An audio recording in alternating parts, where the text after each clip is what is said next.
21 German soldiers lay dead in a courtyard in the Belgian village of Holzheim, in roughly the time it takes to read this sentence aloud. The man responsible had been outnumbered more than 10 to 1 seconds earlier, surrounded on every side by an armed force that had every reason to believe he was finished. According to the men who survived that morning, he had also been laughing. To understand how a situation that hopeless turned into one of the most lopsided firefights of the Battle of the Bulge, you have to go back about 12 hours to a march through snow deep enough to reach the waist. By late January 1945, the German offensive that would come to be known as the Battle of the Bulge was failing. The initial breakthrough that had stunned Allied lines in December had stalled, and American units were now pushing back east, village by village, through terrain that made every advance slower than the one before it. The 82nd Airborne Division had already spent months earning a reputation for this kind of grinding, methodical fighting. Months earlier, the same division had held the Nijmegen Bridge during Operation Market Garden, one of the most fiercely contested river crossings of the entire campaign in Western Europe. By January, there was no bridge left to defend. There was only a string of small Belgian villages that German forces had briefly occupied during their retreat, and that now had to be retaken one house at a time in weather that made the fighting worse than almost anything the division had faced in Holland. Company C of the 508th Parachute Infantry Regiment, part of the 82nd Airborne, was one of the units given that job. On the night of January 28th, they moved 15 miles through a driving snowstorm toward the village of Holzheim, wading through drifts that in places came up past their hips, while German artillery searched for them in the dark. The company's executive officer became a casualty before the attack even began. Command of the assault fell, without warning, to the company's first sergeant, a 30-year-old from western Pennsylvania named Leonard Funk. Funk was not new to combat. He had jumped into Normandy on D-Day. 4 months later, during Operation Market Garden, he had led a 3-man patrol against a German anti-aircraft battery near Vauxhall in the Netherlands, an action that earned him the Distinguished Service Cross before Holzheim ever happened. By most physical descriptions of him from the period, he was a small man, 5'5", around 140 pounds, which is worth mentioning only because it matters for what comes later. Nothing about how Leonard Funk looked would have suggested to a group of German soldiers meeting him for the first time at gunpoint that he was the most dangerous person in that courtyard. He also held his rank as an administrator, not a field officer.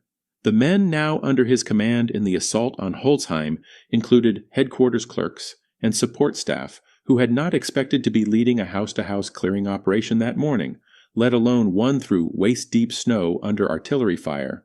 They did it anyway. Funk organized the mixed group into an assault force, and alongside the 3rd Platoon, they moved through Holzheim, clearing 15 houses one at a time under direct artillery fire and harassment from the flank. By the time the shooting stopped, they had captured roughly 80 German soldiers. Not a single American in the assault force was killed. For a unit built partly out of clerks and support troops thrown into a house-clearing fight in a snowstorm, that result is worth sitting with for a moment. By early 1945, American parachute infantry had spent the better part of a year refining exactly this kind of close-quarters fighting, first in Normandy's hedgerows, then in the towns and villages of Holland. House-clearing rewards, discipline and repetition more than individual heroics, and whatever Funk's headquarters staff lacked in field experience, they made up for by following a method the regiment had already paid for in blood elsewhere. 80 prisoners and 0 American casualties is not the kind of outcome that happens by luck. Funk did what procedure required. He placed the 80 prisoners under guard in a courtyard, assigned 4 men to watch them, and took the rest of his exhausted force back out to mop up pockets of German resistance still scattered around the village. It was a reasonable decision. 4 guards for 80 disarmed prisoners was standard practice, and there was still work to finish before the village could be called secure. What Funk could not have known was that a second German force was moving through Holzheim at almost exactly the same time, using the weather to their advantage. German infantry in the Ardennes had been issued reversible winter smocks for exactly this kind of movement, white against the snow, and a patrol wearing them crossed the perimeter undetected in the falling weather, found the courtyard, and overwhelmed the 4 American guards. Within minutes, the 80 prisoners Funk's men had captured were free again, and they now had reinforcements. It's worth noting that this part of the story rests entirely on the American side of the record. No German after-action report survives to describe the patrol that freed the prisoners, who led it, or what they intended to do next. That's not unusual for German units during this stage of the retreat. Record-keeping across the Wehrmacht was breaking down under the pressure of the withdrawal, and plenty of small unit actions from these final weeks in the Ardennes exist only because the Americans on the other side of them happened to write it down. It doesn't cast doubt on what happened. It just means the German half of this story will likely never be told from a German document. Funk had no way of knowing any of this. As far as he understood the situation, Holzheim was clear, the prisoners were secure, and the fight for the village was essentially over. He turned back toward the courtyard to check on his men. By his own account afterward, there was nothing in the approach to the courtyard that warned him. No gunfire, no shouting, none of the usual signs that a position had changed hands. The village around him was as quiet as a village in a snowstorm tends to be. That quiet is exactly why what he walked into landed the way it did. There was no moment of dawning realization, no chance to reposition or call for support. One step he was walking toward a secured position. The next, he was standing in the middle of it. What he walked into instead was a force of nearly 100 armed German soldiers, standing in the same courtyard where he had left 4 guards and 80 unarmed prisoners a short time earlier. A German officer stepped forward and pressed a submachine gun into Funk's stomach. In German, he ordered him to surrender. This is where the official record and the popular version of this story begin to diverge, and it's worth being precise about which is which.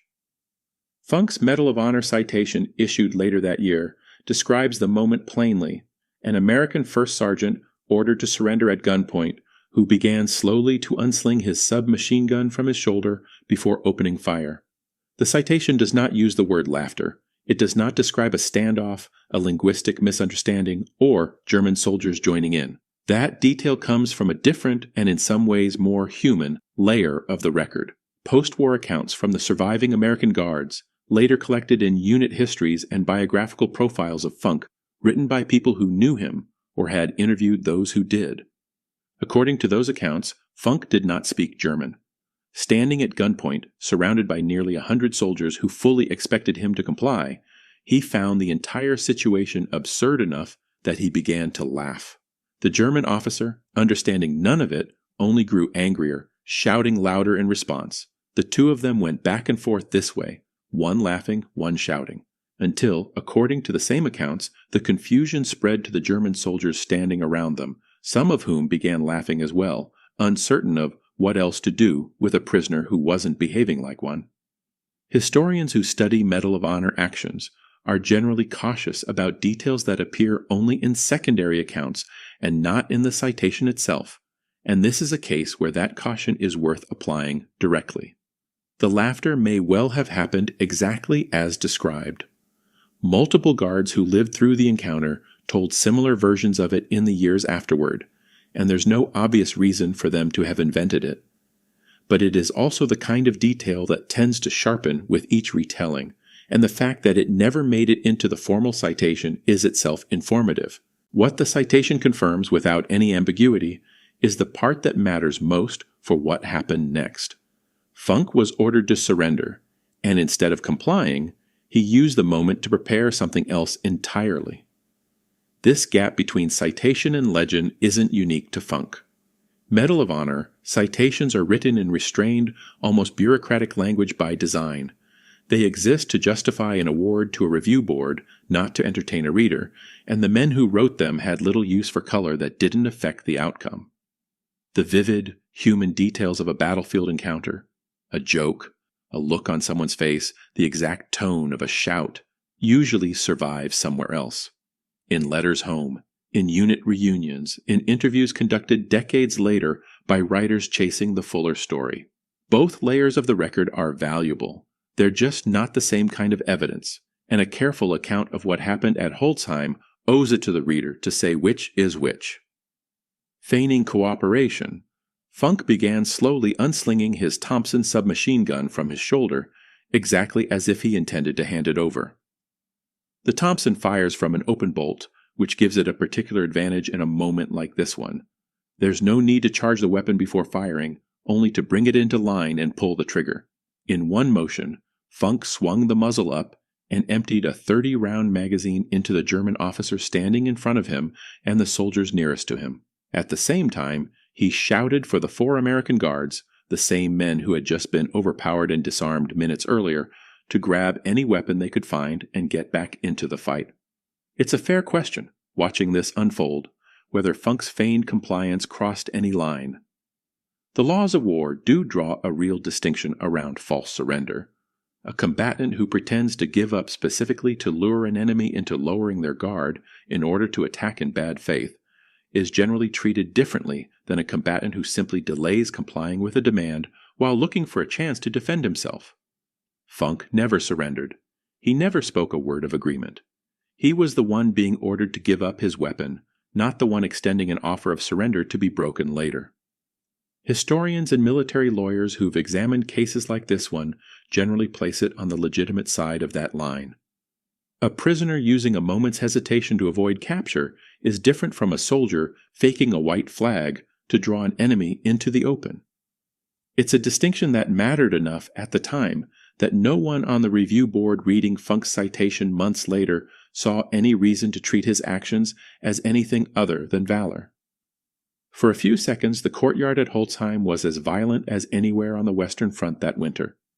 The German force, moments earlier certain of an easy capture, had no plan for a prisoner who fired back, and even less of one for guards who suddenly had weapons in their hands again. Some retellings of this story, particularly in the decades since, have claimed that Funk killed as many as 40 men in under a minute. It's an understandable exaggeration. The scene has the shape of a story that wants to be bigger than it already is, but it isn't what the record supports. The official after-action reporting and the Medal of Honor citation both confirm 21 German soldiers killed and roughly 24 more wounded in the firefight. The remainder, facing armed Americans where they had expected none, surrendered on the spot. 21 dead is not 40, but 21 dead, inflicted in under a minute by a man who had been standing at gunpoint moments before, doesn't need any exaggeration to be extraordinary. What was left in the courtyard afterward was the kind of scene that after-action reports describe in a single flat sentence and leave at that. Bodies in the snow, wounded men calling out, disarmed prisoners standing with their hands raised in exactly the position they'd expected Funk to be standing in a minute earlier. The 4 American guards who had been overwhelmed and disarmed at the start of it all were now armed again, holding weapons taken from the same men who had just taken theirs. According to one account from a soldier present that day, Funk turned to the men around him once the shooting stopped and said simply that it was the stupidest thing he had ever seen, not describing his own actions, but the German officer's decision to let him keep hold of a loaded weapon in the first place. The soldiers who surrendered rather than fight were processed the same way the original 80 had been meant to be processed hours earlier, disarmed, guarded, and moved back toward the rear as prisoners of war. This time, with the courtyard itself littered with dead and wounded from their own side, there was considerably less doubt among them about whether escape was worth attempting. What makes the Holzheim engagement stand out isn't only the reversal itself. It's what the reversal prevented.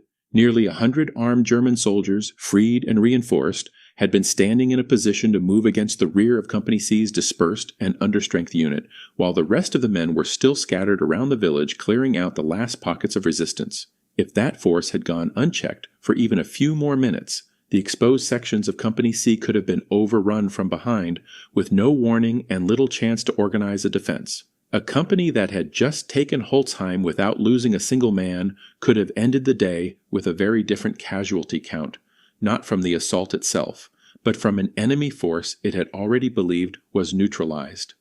Across the wider Ardennes sector that same week, this kind of situation was playing out repeatedly.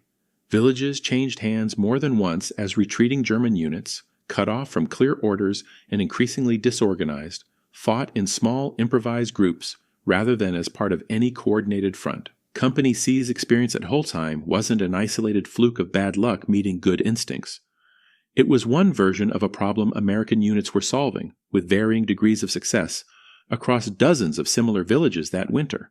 The difficulty of declaring a position secure when the enemy's own command structure had stopped functioning cleanly enough to guarantee that a captured force would stay captured. Funk's decision to fire rather than surrender didn't just save the men in that courtyard. It removed a threat that could have unraveled the entire operation. Word of what happened at Holzheim spread quickly through the 82nd Airborne, and it earned Funk a nickname that stuck for the rest of his life, the Laughing Paratrooper. It's a title built on the part of the story that can't be fully verified from the primary record, rather than the part that can, which says something about how legends form even around events that are, in their bare facts, already remarkable enough. The Medal of Honor citation didn't need the laughter to justify the medal. The feigned surrender and the fight that followed did that on their own. Funk received the Medal of Honor from President Harry Truman at the White House on August 23, 1945, months after the war in Europe had ended. According to accounts of the ceremony, Truman told him he'd rather have earned the Medal of Honor himself than sit in the office he currently held. The kind of line a president says to a lot of recipients, but one that, in Funk's case, happened to be aimed at a man who by then had also collected the Distinguished Service Cross, the Silver Star, the Bronze Star, and 3 Purple Hearts, making him one of the most decorated American paratroopers of the entire war. He left the Army not long after, worked for the Veterans Administration in Pittsburgh for the rest of his career, and died in 1992. He's buried at Arlington National Cemetery. Today, his name is attached to a fitness facility at Fort Liberty in North Carolina, a post office in McKeesport, Pennsylvania, and a memorial near his childhood home outside Braddock Hills. None of them as loud as the story that earned them, but all of them a version of the same basic fact. The U.S. Army has never stopped considering what happened in that courtyard worth remembering. None of that resolves the one open question historians still return to when they discuss this case: whether the laughter described by the surviving guards happened exactly as they remembered it, or whether a genuinely strange and tense standoff simply grew more vivid with each year that passed between the event and the retelling. It's a small question in the scale of the war, but it's also a useful reminder of how documentary evidence and memory diverge, even in stories that are otherwise completely verified. What isn't in question is the courtyard itself, and what happened inside it in the space of a few seconds. A first sergeant leading a company he hadn't trained to command, standing unarmed at the mercy of 100 soldiers who had every tactical advantage, chose not to surrender. The Germans in that courtyard had numbers, position, and a captured American standing exactly where they wanted him. What they didn't have was an accurate understanding of the man in front of them, and by the time that mattered, it was already too late to correct it. The official records preserve the facts of what happened at Holzheim. The eyewitness testimony preserves something else, the atmosphere of a standoff that, for a few strange seconds, didn't feel like a battlefield at all. Together, they describe an encounter that has stood apart from most other actions of the Battle of the Bulge for 80 years now. Not because it was the largest fight of that winter, not because it changed the outcome of the war, but because it shows, as clearly as any single moment can, how quickly certainty disappears when one side completely misunderstands the other, and how little time there sometimes is to realize the mistake. It took less time to read the opening line of this story than it took for Leonard Funk to end the standoff in that courtyard. It has taken considerably longer, in the 80 years since, for the story of exactly how he did it, the parts that are certain and the parts that are still just post-war memory, to be sorted out. That gap, between how fast something happens and how long it takes to understand it properly, may be the truest thing anyone can say about a single moment of combat in a war this large.